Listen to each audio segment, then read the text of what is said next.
Hello and welcome to this review and upgrade of the Marvel Legends No Way Home Green Goblin. I've had this figure sat around for a while and it's about time I actually get in and do something with it. The figure itself is absolutely incredible looking. The sculpt on it is great.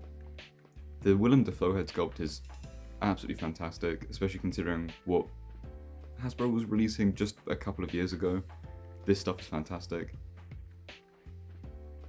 You can see he has got a pumpkin bomb there. I put it in his hand. I can't get it back out. You do need a tool if you want to get it out. It's got a good grip on it. You then get this alternate head of the mask, which I'm glad they included. It would have been nice for the SHF version to include this, considering you're paying a higher price. So I do commend Marvel Legends for at least throwing in an alternate head that is useful. And you can see the actual detailing in the black mouth as well there. There's texture for the netting, I suppose. You also get this stand. I'm glad we get a stand because obviously it's a flying character, but it would have been nicer to get a higher quality stand because stand doesn't work very well. Then you get the glider itself. A lot of nice detailing on the underside. You've also got that really nice gunmetal plastic, which I had to check originally wasn't painted on, because barely any marbling throughout this thing, so you've got a really nice sheen on it as well. And you've got the green paint in the vents and the boosters on the back, which is UV reactive, so if you shine a UV torch on it, it will glow extremely bright green. The wings are also articulated, so you've got hinges at 2 points.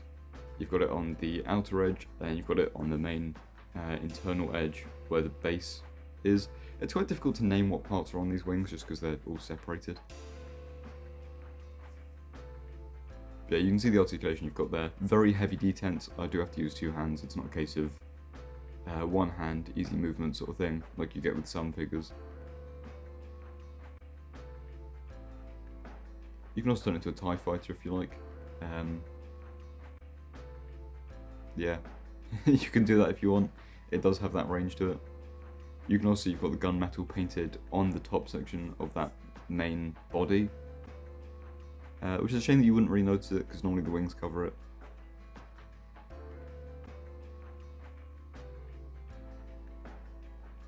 And this is as far up as you can get. This hinge, you might be able to get up further than that. I'm not really wanting to risk it. But yeah, if you want your figure in a very dynamic pose, you can use this with the base. You've got your swivels and your hinge on the feet as well. Or the footwells, I mean. Now, the main problem with this base is its centre of gravity is wrong. That plug that plugs into the base there is arched way too far back.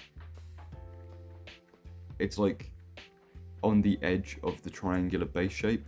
If you were to look at it from top down, it should really be centered with the middle of the triangle to disperse the weight out. I don't know why they'd put it so far back. He does have a tipping back problem if you stand him up just straight on the glider. But getting into the other accessories that were already on it, there's the goggles, removable, so you don't have to worry about like alternate heads like SHF did. You've got the hood there as well. I'm not saying this is better than the SHF, by the way. I'm just saying stuff I know about the SHF. But you can see just how nice this head sculpt is as well. In my personal opinion, from photos I've seen, I think this sculpt is better than the SHF. You actually get him with some emotion on his face, and it's the insane Green Goblin grin. You can also remove the entire hoodie section if you want. So you can have him with just the almost original Green Goblin. Obviously he's got all the like additional bits on him. I also don't quite understand why they did a skin tone neck piece. If they were going to include the masked head, they could have just done an entirely green neck all the way up to the top. It wouldn't really have affected the unmasked head too much. They do it with Spider-Man all the time. I think it's a bit weird that they did a skin tone half neck on this one, just because, you know, when you put the masked head on, it doesn't continue the entire way up. These spikes on his hand are very thin and flimsy. Over time they actually start to droop, that's how thin they are. The hands are also not removable at all, or they're not meant to be. I did manage to remove them off screen after recording the video, or before recording the video at some point. But yeah, putting the hoodie back on, I did put the belt over the top, which normally goes underneath. I do change it back afterwards, because it's not meant to be like that. You can see that you've not got much range of movement in the neck, so I went and heated the neck up, popped the dumbbell out, and used a rotary tool on a scalpel just to cut a bigger hole in there, just so you can move the neck around a little bit more. And so I put the belt back under the hoodie. The hoodie's actually sculpted to fit the belt underneath. I didn't realise that at the time. So for the sake of actually keeping the belt sitting lower, because obviously it sits high because you've got another layer of plastic under it, and for how it's designed to be, I did just put it back underneath. And now with the head back on, the range of movement you get with just this small modification to the neck is absolutely mad. For a character that's crouched over quite a lot, you would think they'd make it so we can look up a bit more.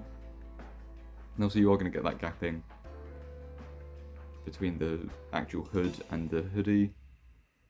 It's not that big of a deal when you think about how torn up it is. And from most angles you're not really going to notice the gapping either.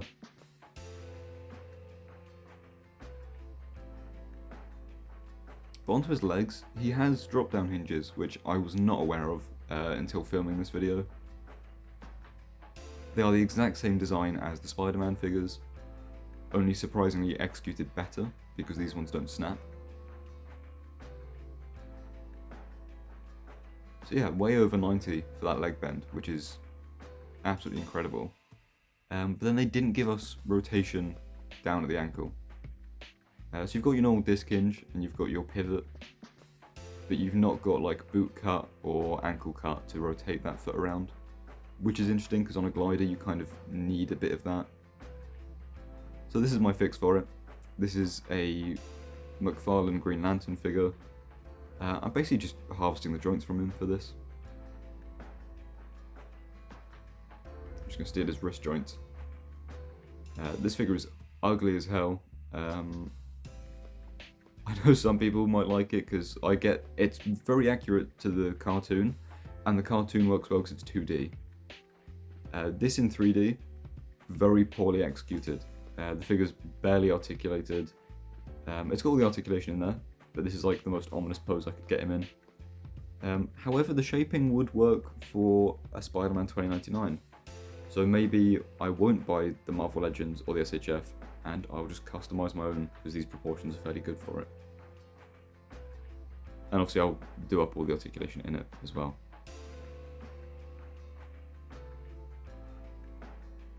So now all I'm doing is I'm kind of just eyeballing how much the downscale would be for adding these joints in instead. Because if I were to do it the same way I did the Spider-Man from last week's video, it would cut down a lot of the size in the ankle. You'd have a lot of overhang, which I addressed in the video. It only worked well in the last one because there was smaller ankles and I had a bigger joint. This wouldn't work as well. So what I'm going to do instead is actually hollow out that leg section where the ankle is and sit the joint inside, so the joint's going to be hidden but still have the range, hopefully. These pegs are very phallic as well. These are the same as the ones that are on the wrist. They look like plugs of a very specific kind. And I don't know why they've changed this shape.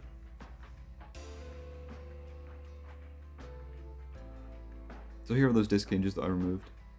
Now I talk about detents a lot when I'm like talking about upgrading articulation. You can see how detents work here. So that outer ring has ridges that sit into the inner ring or the inner cylinder that has indents in it. This is the one that I sat awkwardly on purpose, and that's how I normally get more range, so it doesn't like have specific locking points in it. It basically just forces it to add a new dent, which means you've got dents in between the existing dents. The Falcon figure needed that quite a lot.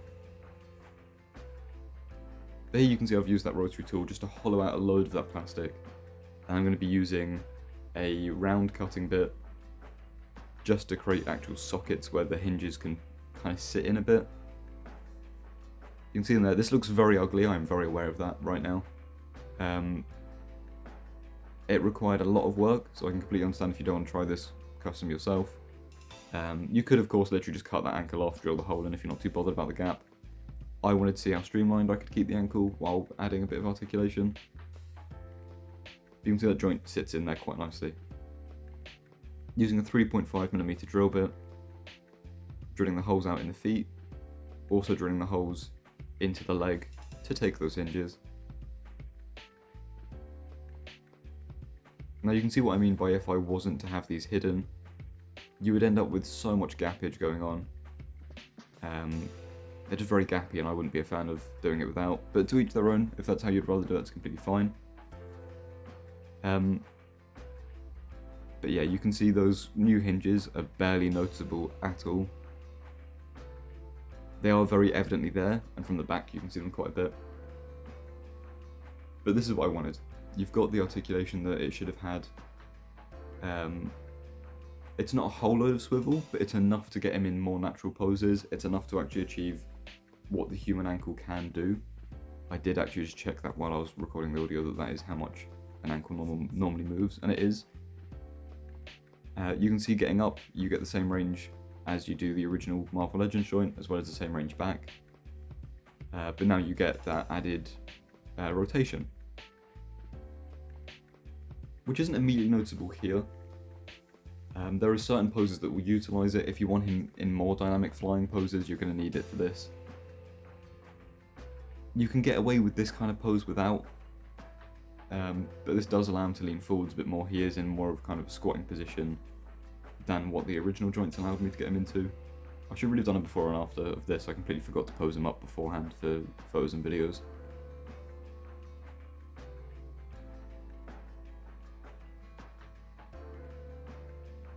But yeah, I'm in love with the way this figure looks anyway, so any additional articulation I can get into this thing is just great.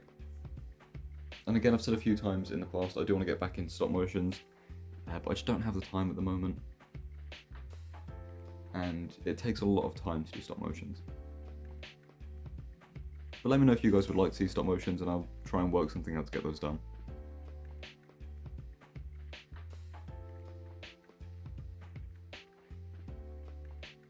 For the most part here, I'm literally just messing around with posing, seeing what poses he gets into with these new joints. This one in particular, you wouldn't really be able to do without the modifications. You can already see those blades on his wrist are bending again. But yeah, you wouldn't be able to achieve this kind of pose very easily with the original Marvel Legends joints. Don't get me wrong, you can do it, but it won't look as organic as this does because, again, the ankles have that bit more range to them. I'm also very picky about anatomical details. Like the Spider-Man figures, if you're posing them and their ankle has to go completely out straight because there's no boot swivel, I'm not the biggest fan of that. Most people would be fine with it. It irks me a little bit. But then anatomically correct stuff has always been something that's bothered me.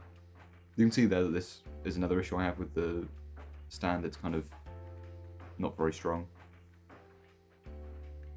But yeah, maybe I'm just petty about anatomically correct things because I spent 3 years studying model design and was on the character pathway for a little bit of it and did quite a lot of character-based stuff and anatomical-based stuff.